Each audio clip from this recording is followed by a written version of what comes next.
I firstly, Madam Deputy Speaker, on behalf of my party, congratulate the new Minister, the Honourable Member for Aldershot, on his appointment.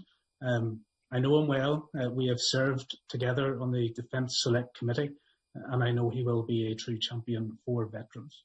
But it would be inappropriate of me not to mention the Honourable Member for Plymouth Moorview. Again, he was elected at exactly the same time as me, Madam Deputy Speaker.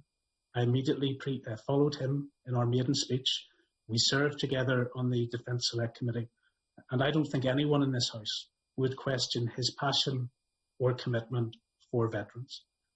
Yesterday will have been a difficult day for him, but he should take comfort from knowing that he has stood steadfast by the commitments that he has given veterans who served in Northern Ireland.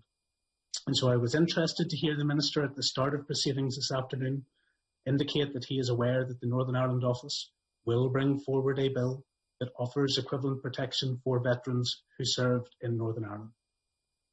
The Honourable Member for Plymouth Moorview last night said, "Government is good at saying the right thing, but perhaps not so good at delivering. We need to see action." That commitment to provide for veterans from Northern Ireland, Madam Deputy Speaker, was given to this House in written ministerial statement on the 18th of March last year, the day this bill, the Overseas Operations Bill, was introduced. 13 months later, we still wait. And we will wait with eager interest to see the detail, because there is a concern, and it is genuine, that should there be attempts to provide equivalence between those who served our country, who stood against tyranny and against terrorism, if there's an attempt to provide equivalence with those honourable service personnel and terrorists, I hope it will not find favour in this House.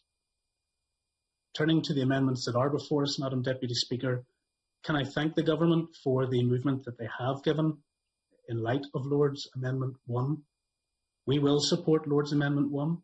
We think in totality it captures the range of issues that I think have been very fairly outlined by the Honourable Member for Barnsley Central and the Right Honourable Member for Hulton, Price and Hawarden.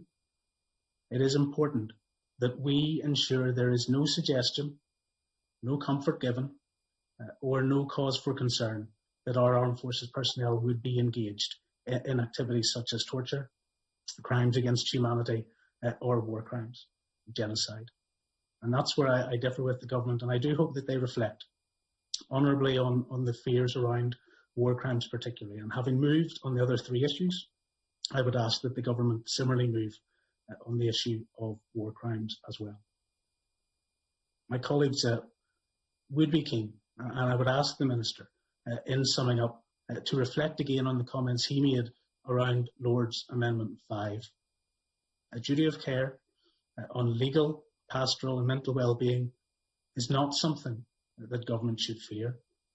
I think I heard the Minister indicate that there was a potential to impact upon the operational effectiveness of our armed forces should this amendment pass. I can't see that cause for concern, and I would ask that the Minister give it renewed consideration and reflect upon it in his closing remarks.